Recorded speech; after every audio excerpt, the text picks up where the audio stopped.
અમેરિકાના વિઝા મેળવવાના હેતુથી બનાવટી ડિગ્રી રજૂ કર્યાનો ગંભીર મામલો સામે આવ્યો છે। રાજીવ ગાંધી ઇન્સ્ટિટ્યૂટની ખોટી ડિગ્રી રજૂ કરવાના આરોપમાં ઘાટલોડિયા વિસ્તારમાં રહેતા જય પટેલ નામના યુવક વિરુદ્ધ ફરિયાદ નોંધાઈ છે અને સાથે જ બનાવટી સર્ટિફિકેટ પૂરું પાડનાર ધૃતિ નામની મહિલા સામે પણ ગુનો દાખલ કરવામાં આવ્યો છે। આ સમગ્ર મામલે ક્રાઇમ બ્રાન્ચે ગુનો નોંધીને વધુ તપાસ હાથ ધરવામાં આવી છે। અમેરિકાના વિઝા માટે બનાવટી ડિગ્રી રજૂ કરીને રાજીવ ગાંધી ઇન્સ્ટિટ્યૂટની ખોટી ડિગ્રી વાપરવામાં આવી હતી। આ બદલ ઘાટલોડિયાના જય પટેલ સામે ફરિયાદ નોંધાઈ છે। બનાવટી સર્ટિફિકેટ આપનાર મહિલા સામે પણ ગુનો નોંધાયો છે અને ક્રાઇમ બ્રાન્ચે વધુ તપાસ હાથ ધરી છે।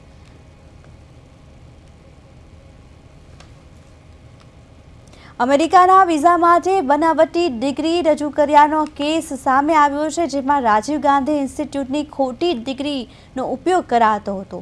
આ મામલે ક્રાઇમ બ્રાન્ચે યુવક સહિત એક મહિલા સામે પણ ગુનો નોંધ્યો છે।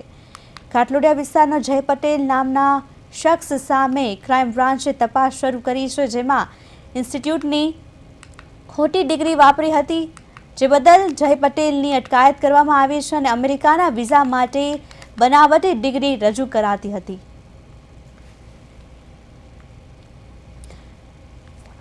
વધુ માહિતી માટે અમારા સંવાદદાતા અમદાવાદથી હિમાંશુ પરમાર ફોનલાઈનથી જોડાઈ ગયા છે। હિમાંશુ, શું વધુ માહિતી છે?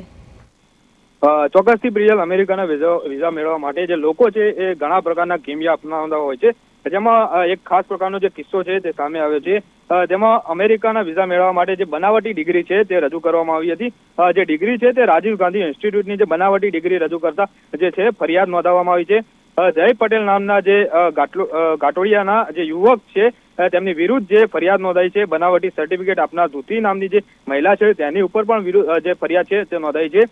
ક્રાઇમ બ્રાન્ચે જે ગુનો નોંધી વધુ તપાસ જે છે તે તપાસ હાથ ધરી છે કે ડિગ્રી ક્યાંથી લાવે, કેવી રીતે મેળવી છે, તે તમામ પ્રકારની દિશાઓમાં જે છે તે ક્રાઇમ બ્રાન્ચ દ્વારા તપાસ હાથ ધરવામાં આવી છે। પ્રિયલ જી હિમાંશુ, કેટલા સમયથી આ બંને રીતે બનાવટી ડિગ્રી રજૂ કરતા હતા અને લોકો સાથે છેતરપિંડી કરતા હતા? જે માહિતી છે તે મળી રહી નથી, કારણ કે ક્રાઇમ બ્રાન્ચ દ્વારા આ દિશામાં તપાસ હાથ ધરવામાં આવી છે કે તેમના દ્વારા ક્યાંથી ડિગ્રી મેળવવામાં આવી, કેટલા પૈસા આપવામાં આવ્યા, કેટલા સમયથી આ બંને જે છે તે કામ કરી રહ્યા હતા અને આમાં બીજા અન્ય કોણ કોણ સંકળાયેલા છે તે દિશામાં ક્રાઇમ બ્રાન્ચ દ્વારા જે છે તપાસ હાથ ધરવામાં આવી છે। તમામ બાબતે ક્રાઇમ બ્રાન્ચ જે નાનામાં નાની કડી છે તે મેળવીને જે તમામ આરોપીઓ છે તેમને પકડવાની જે તજવીજ છે તે ક્રાઇમ બ્રાન્ચ દ્વારા જે છે તે હાથ ધરવામાં આવી છે। પ્રિયલ જી હિમાંશુ, માહિતી બદલ આપનો આભાર।